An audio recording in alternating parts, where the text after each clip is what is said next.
Good evening, visitors, and welcome to the Australian War Memorial's last post ceremony. My name is Dan Hiscock, and joining us today from the Royal Australian Air Force is leading aircraft woman Sandra Holmberg. We welcome the veterans who have served, those still serving, and the families that love and support them.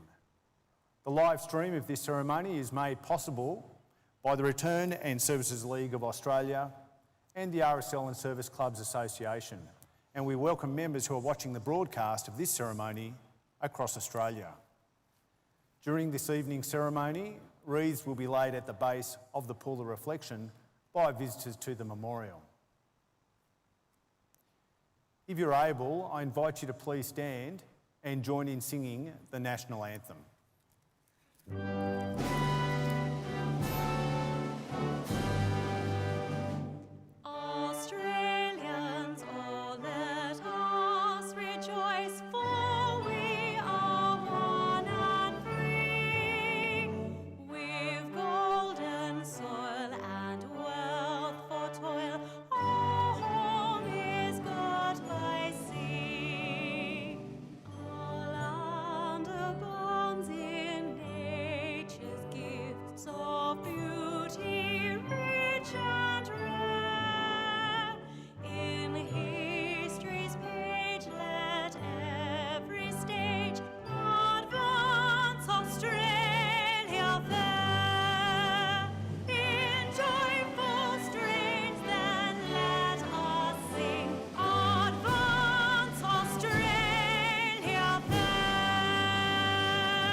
Thank you. If you wish to and you're able, please be seated.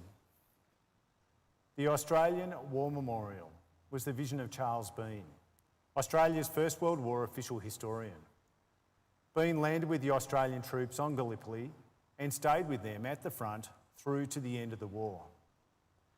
The idea of this national memorial and museum came to him at Pozières, France, in the depths of the bloody fighting of 1916.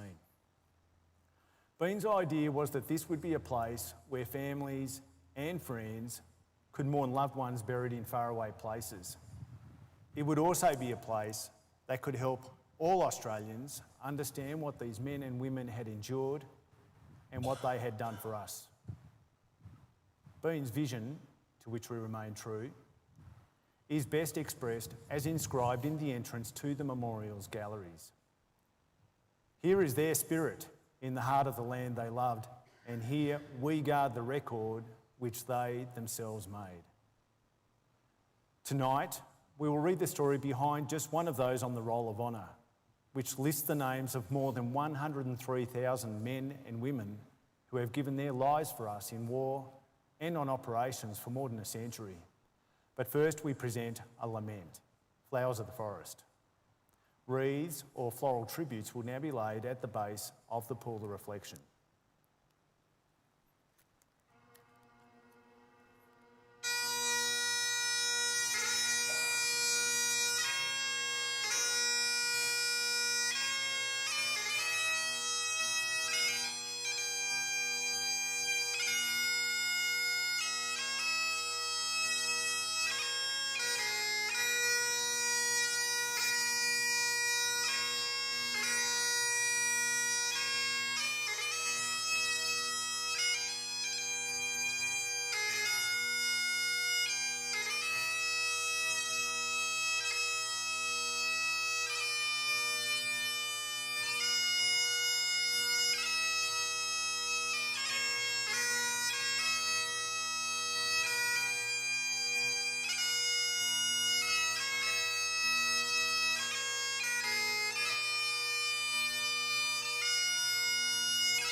Today, we remember and pay tribute to Private John O'Callaghan.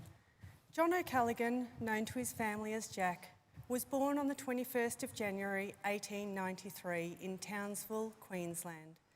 He was the second and youngest son of Irish immigrants Crosby and Sarah O'Callaghan. Throughout John's childhood, the O'Callagans remained in Townsville, where he attended school at the Sisters of Mercy Convent.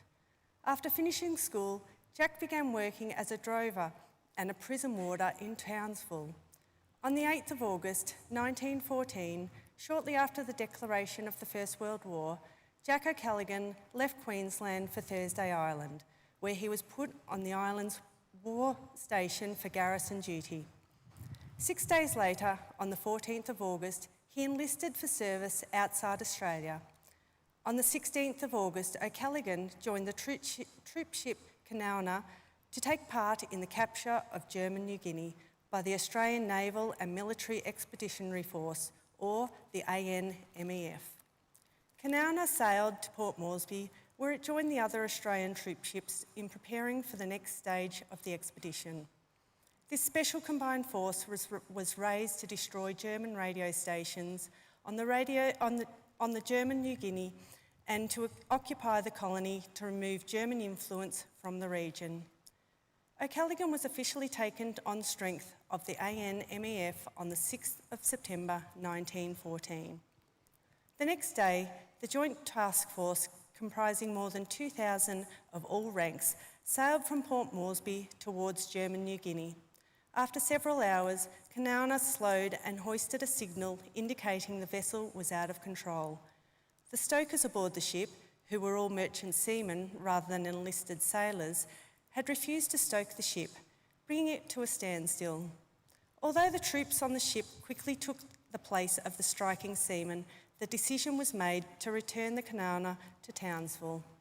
A note in O'Callaghan's service record states that he returned to Townsville on the 18th of September 1914 on account of the trouble caused by the firemen on the ship.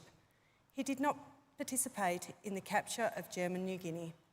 O'Callaghan was discharged from the ANMEF on the 18th of September 1914 in Townsville. 3 months later, O'Callaghan enlisted again, this time volunteering for the Australian Imperial Force at Enoggera on the 14th of December. He was assigned to the 9th Infantry Battalion with the rank of private and started training. Private John O'Callaghan left Brisbane in HMAT Siang Chuan on the 13th of February 1915, bound first for Egypt and then for Gallipoli. The 9th Battalion was part of the covering force for the Anzac landing on the 25th of April 1915. So O'Callaghan's first experience of combat was arriving ashore on the beaches of Gallipoli around 4:30 a.m. The battalion was heavily involved in establishing and defending the front line of the Anzac beachhead. On the 28th of June, 2 companies of the 9th Battalion were ordered to attack Snipers Ridge South and the Razorback Ridge. The attack aimed to prevent the Ottomans from sending reinforcements down to the area. The soldiers faced heavy fire from both flanks, from artillery and machine guns, and the attack was quickly withdrawn. The battalion sustained heavy casualties despite the hasty retirement, including 22 missing in action. One of those men was Private John O'Callaghan, who had been wounded in the right thigh and left knee during the attack. After he was captured, O'Callaghan was transported from the Gallipoli Peninsula to Constantinople, where he was hospitalised in July 1915. After recovering in Constantinople, O'Callaghan was transferred to Balmedic to work on the Berlin to Baghdad railway with other prisoners. By late 1916, O'Callaghan was imprisoned at Angora in Turkey, his health having steadily declined during his imprisonment. O'Callaghan was admitted to hospital in Angora in January 1917, suffering from enteritis. Despite receiving medical treatment, Private John O'Callaghan succumbed to his illness and died on the 21st of January 1917. He was 24 years old.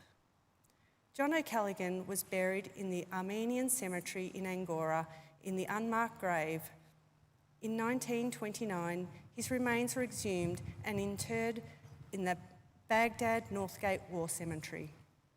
As there were no identifying markers on the graves, Jack is commemorated on the Angora Memorial within the cemetery. His family picked the inscription recorded alongside his name, "Gone but not forgotten. Rest in peace." His name is also listed on the Roll of Honour on my right among almost 62,000 Australians who died while serving in the First World War. His photograph is displayed today by the Pool of Reflection. This is but one of many stories of service and sacrifice told here at the Australian War Memorial. We now remember Private John O'Callaghan, who gave his life for us, for our freedoms, and in the hope of a better world.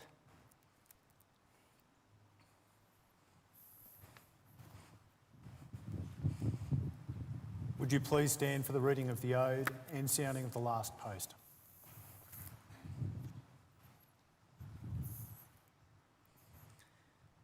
They shall grow not old, as we are left to grow old.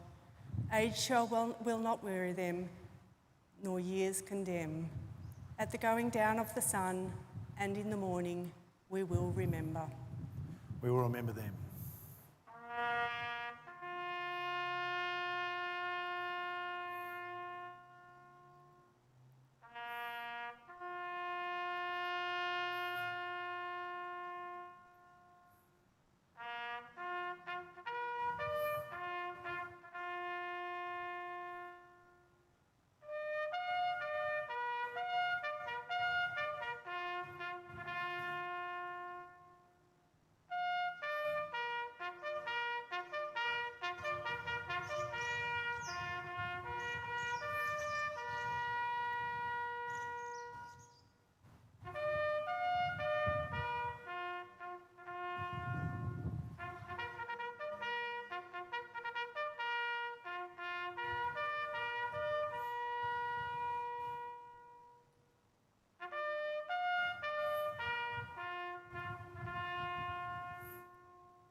Lest we forget.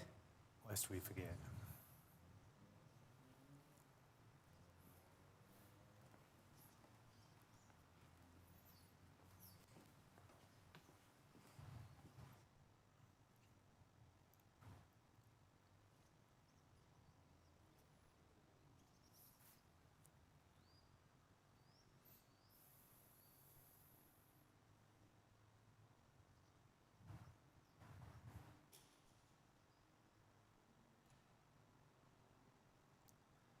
We'll leave you this evening with the words of the memorial's founder, Charles Bean. Many a man lying out there at Pozières or in the low scrub of Gallipoli, with his poor, tired senses barely working through the fever of his brain, has thought in his last moments, well, it's over, but in Australia, they will be proud of this. Ladies and gentlemen, that concludes the last post ceremony. On behalf of the Director, the staff and volunteers, thank you for visiting the Australian War Memorial today and for your continued support during the Memorial's development project. Wish you all a very pleasant evening. Thank you.